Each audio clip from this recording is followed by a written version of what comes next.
Good evening. I'm invited tonight to share with you an idea which is really worth spreading, namely how to achieve national happiness. We shall use a toolbox with 3 instruments inside: calculating, voting and flying. Remember this. But to kick off, I want to make a quick survey. Please tell me, how many of you are happy with your respective governments? How many? Happy, happy, very happy. Very happy. Please tell me. How many? Four people, this is something like very, very much under 10%. I'm really lucky to have tonight the perfect audience for this speech. Let me first tell you my story. I was born because of a miracle. The miracle is that Bulgaria succeeded to save the Jews during the Second World War, and this was how my family was saved. But unfortunately not the entire family.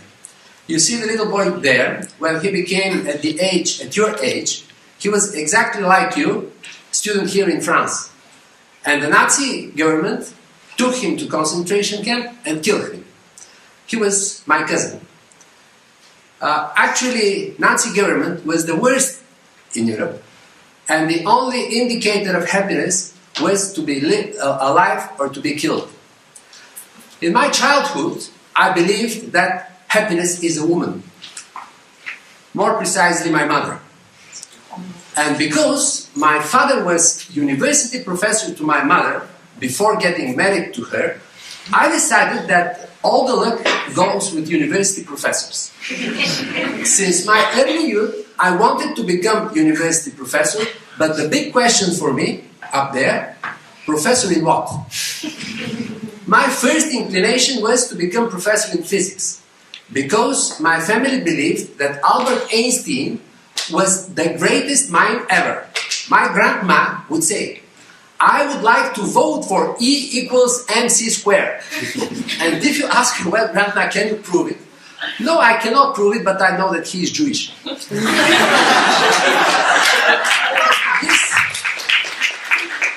This was the first time when I understood that voting is a matter of religion. Finally, I decided to go for mathematics. I majored in computer sciences and mathematical logic, and these two are capable to convert everything into a number and every dispute into comparison of numbers. And this makes disputes useless. My job was to upgrade computers, but to discover that the computer calculates faster and better than any human being was a big damage to my ego. A heap of metal and some electricity is smarter than me. I just couldn't handle it. And I decided to leave computers upgrading in the skillful hands of people with much smaller ego than mine. People like Bill Gates, who brought the computer to our home, or Steve Jobs, who brought the computer to our pocket. Now we can calculate from within our pockets. Or Elon Musk, who is currently implanting the computer into our brains, which I believe is a great idea because many more people will start thinking. And so I decided to quit upgrading computers and to start upgrading myself. During communism, I was allowed to compute, but I was not allowed to vote. And voting is a decision-making system which was invented 27 centuries ago in ancient Greece. So, during the 70s and 80s, I was hippie, long hair, long beard, make love, not war, very much anti-establishment, and this easily brings you to politics. Politics brought me to parliament, and in parliament I asked Bulgaria to quit the Warsaw Pact, which was the communist military organization of the Soviet Union, and to join NATO and the European Union, which became my dream. Materialization of this dream came as a result of another political miracle, possible probably only in Bulgaria. The Bulgarian king in exile, His Majesty Simeon II, after 50 years in exile, decided to return back to Bulgaria, formed a political party, won the elections, formed a government, and invited me for his foreign ministry. he gave me my job description. Solomon, your duty is to fulfill your dream. Take Bulgaria into NATO and the European Union. Okay, Your Majesty. And the award for mission accomplished was a hug, but not an ordinary hug. It was a royal hug. When someone fulfills a dream, he is losing the dream. And look what happens with people losing their dream. But this was not the biggest shock to me, to lose the dream. The biggest shock to me, after 10 years in democratic government, was that democracy is frozen in its original form, invented 27 centuries ago. It calculates votes. It doesn't calculate consequences. Exactly as in ancient Greece. Because elections depend on religion. Remember my grandma. Depend on prejudice and dogmatism. This is when opinion prevails over facts.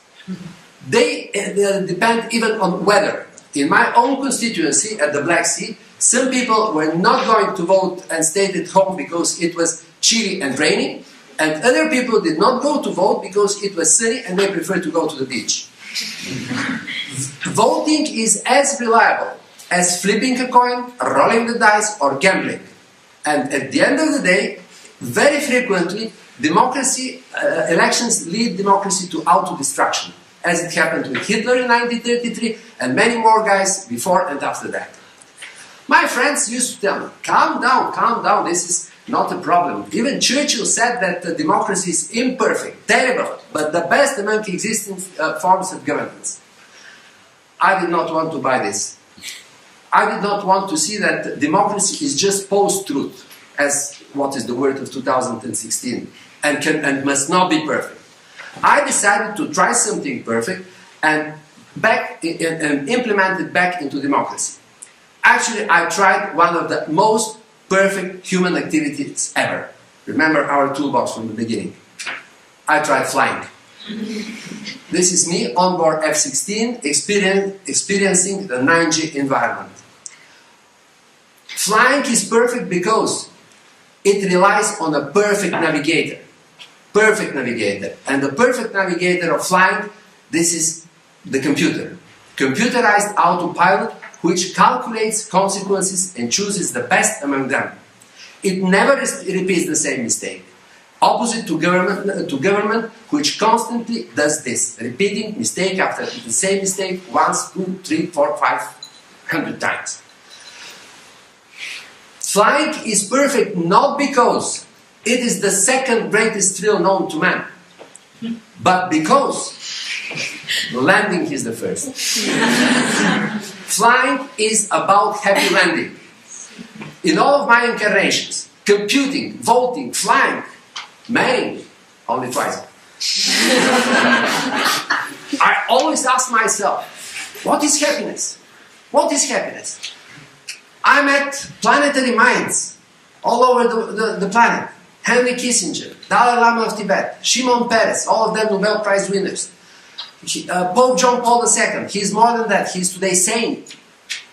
I visited the country of happiness, Bhutan, with the Ministry of Happiness, with the Institute of Happiness, with the Gross National Happiness Index, with the Resolution of Happiness passed through the United Nations, and I asked everywhere and everybody, what is happiness?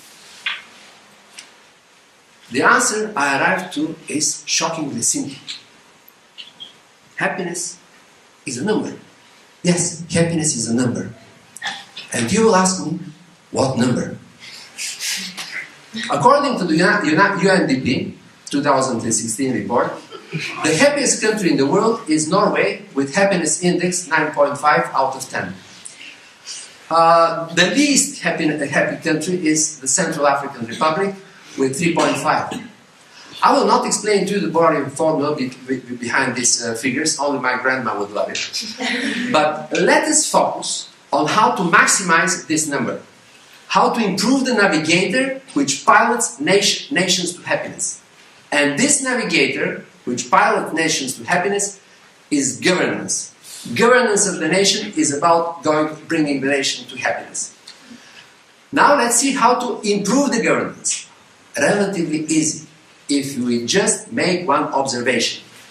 Governance is identical with piloting. Not only visual, it is identical mathematically.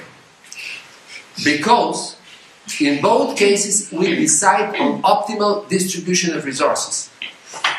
In the case of piloting a plane, we have to decide on optimizing fuel, cargo and time. In the case of governance, we have to optimize between GDP, budget, pension, taxes, healthcare, etc., etc., etc. Now we see that we have two identical problems, and one of them, piloting, has perfect solution because of the perfect navigator, which is the computer, and the second one, the governance, relies on gambling because it has poor navigation, namely elections. Our solution: replace the second navigator with the first. This is our wow solution. That's it. ID, informed democracy. This is a computer simulator or computer game, if you prefer, which tests the leaders, chooses the best among them. It calculates consequences in 5, 10 or 15 years from today of every potential minister, prime minister, president or whatever of the country. And makes, and after knowing what are the consequences, makes the best solution, informed solution.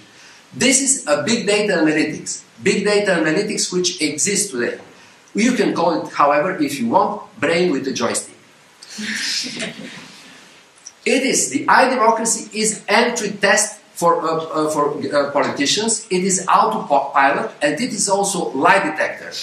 Every politician who is promising something which cannot be delivered will be caught by this device. It invites everybody to test, but admits only the best. This is license for governance. 27 centuries ago, we did not have what we have today. Phenomenal memory, phenomenal speed, and big data. Time and technology are moving ahead. Democracy is lagging behind. The good news is that what we're discussing today is not an utopia. iDemocracy already exists in embryonic forms. These are the Watson IBM supercomputer or the Tesla self-driving vehicles. Elon Musk said, when one car can learn something, the whole fleet of cars learn it.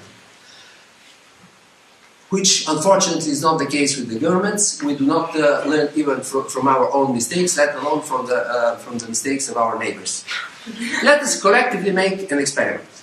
Suppose all of us are on this plane and we are passengers there, and out of a sudden the pilot is incapacitated.